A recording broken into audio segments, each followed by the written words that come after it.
ক্রিকেটারদের আলটিমেটামের মুখে এম নাজমুল ইসলামকে বিসিবির অর্থ কমিটির চেয়ারম্যানের পদ থেকে সরিয়ে দিয়েছে বাংলাদেশ ক্রিকেট বোর্ড। পরবর্তী নির্দেশ না দেয়া পর্যন্ত বিসিবির সভাপতি আমিনুল ইসলাম অর্থ কমিটির ভারপ্রাপ্ত চেয়ারম্যানের দায়িত্ব পালন করবেন। বৃহস্পতিবার বিকেলে বিসিবির সংবাদ বিজ্ঞপ্তিতে এ তথ্য জানানো হয়েছে। মূলত ভারতীয়দের বিরুদ্ধে প্রতিবাদ করায় তার উপর এই খড়গ নেমে এসেছে। গত 15 জানুয়ারি তামিম ইকবালকে নিয়ে নিজের ভেরিফাইড ফেসবুক পেজে ভারতীয় দালাল বলার পর থেকেই তার সাথে বাক যুদ্ধে জড়িয়ে পড়ে ক্রিকেটাররা। তার বিরুদ্ধে কথা বলেন কোয়াবের প্রেসিডেন্ট মোহাম্মদ মিঠুন। প্রকাশ্যে ক্ষমা চাওয়া সহ তাকে জবাবদিহিতার আওতায় আনার দাবি জানিয়েছি। তামিমকে কেন ভারতীয় দালাল বলেন বোর্ড পরিচালক নাজমুল? বিতর্কের শুরুটা কাটার মাস্টার মুস্তাফিজুর রহমানকে আইপিএল থেকে বাদ দেয়াকে কেন্দ্র করে। তার সূত্র ধরে নিরাপত্তাহীনতার জন্য ভারতের টি-20 বিশ্বকাপ খেলতে অস্বীকৃতি জানিয়েছে বাংলাদেশ। এতে সমর্থনও দিয়েছে দেশের বেশিরভাগ মানুষ। এক্ষেত্রে সরকারও বারবার বলছে দেশ ও মানুষের স্বার্থের কথা বিবেচনা করেই নেওয়া হয়েছে এমন সিদ্ধান্ত। আমরা আমাদের ব্যাপারে অনড়। এরপরও সরকারের এমন সিদ্ধান্তের প্রতিক্রিয়া জানাতে এক অনুষ্ঠানে তামিম বলেন, বাংলাদেশ ক্রিকেট বোর্ডের আয়ের 90 থেকে 95% টাকা আসে আইসিসি থেকে। কৌশলে ভারতের পক্ষে অবস্থান নিয়ে তিনি বলেন, ভবিষ্যতের কথা চিন্তা করেই যে কোনো সিদ্ধান্ত নেওয়া উচিত। তার এই বক্তব্যের প্রতিবাদ জানিয়েই তামিমকে ভারতীয় দালাল বলেন নাজমুল। আইসিসি থেকে মাত্র 60% আয় করে বাংলাদেশ ক্রিকেট বোর্ড। এ সময় ক্রিকেটারদের তার পাশে না পেলেও পেয়েছিলেন কিছু বোর্ড পরিচালককে, কিন্তু শেষ পর্যন্ত ক্রিকেটারদের দাবির মুখে হার মানতে হয়েছে তাকে। কালকে বিপিএল এর ফার্স্ট ম্যাচের আগে যদি রিজাইন না করেন তাহলে আমরা সব ধরনের ক্রিকেট বন্ধ ঘোষণা করছি। মাত্র 30% টাকায় জমির মালিক হয়ে নতুন বাংলাদেশের গড়ে তোলার স্বপ্ন দেখা বাংলা বসতি। আইপিএলে মুস্তাফিজকে বাদ দেওয়ার ইস্যু সামনে আসার পরই যেন বাংলাদেশের ক্রিকেটে নতুন মোড় নেয়। যে দেশ বাংলাদেশকে সবসময় হেয় করে, তার প্রতি তামিমের এত মায়া কেন বলে নাজমুলের পক্ষে যান নেটিজেনরাও।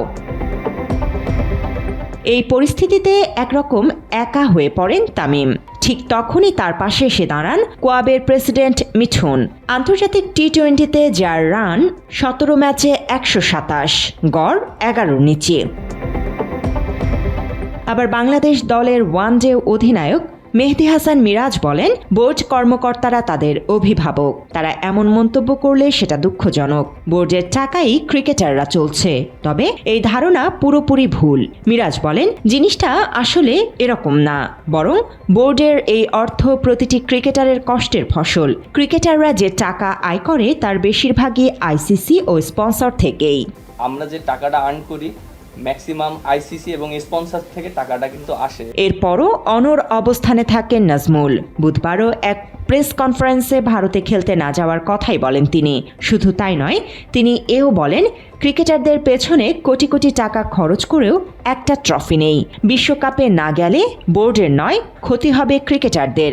বাংলাদেশ এখানে খেলুক বা না খেলুক, এখানে বোর্ডের লাভ ক্ষতির কোনো বিষয় নাই, অন্তত এই বিশ্বকাপের জন্য। নাজমুলের এই কথার পরই নতুন করে ফুঁসে ওঠে ক্রিকেটাররা, যার নেতৃত্ব দিয়েছে কোয়াবের মিঠুন।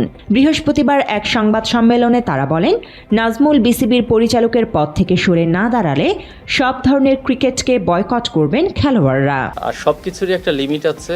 আমার মনে হয় লিমিটটা ক্রস করে গেলে তখন অ্যাকশন ছাড়া আর বিকল্প কোনো অপশন থাকে না। এরই প্রেক্ষিতে বৃহস্পতিবার ঢাকা পর্বের বিপিএল ম্যাচে মাঠে আসেনি কোনো ক্রিকেটাররা।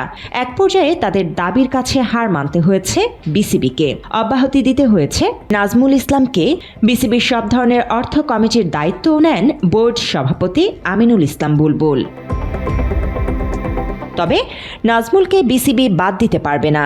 বাংলাদেশ ক্রিকেট বোর্ডের একজন পরিচালক অবশ্যই পদ শূন্য হতে পারেন, কিন্তু এর কিছু নিয়ম নীতি রয়েছে। বিসিবির নিয়ম অনুযায়ী একজন পরিচালক তখনই পদ শূন্য হবেন যখন তিনি মারা যাবেন, নিজ থেকে পদত্যাগ করবেন, মানসিক ভারসাম্যহীন হয়ে পড়বেন, শৃঙ্খলাজনিত শাস্তি পাবেন, অসুস্থ থাকবেন, বিদেশ গমন করবেন, পরপর 3টি সভায় অনুপস্থিত থাকবেন, কিংবা অন্য ফেডারেশনের কোনো পদে আসীন হবেন।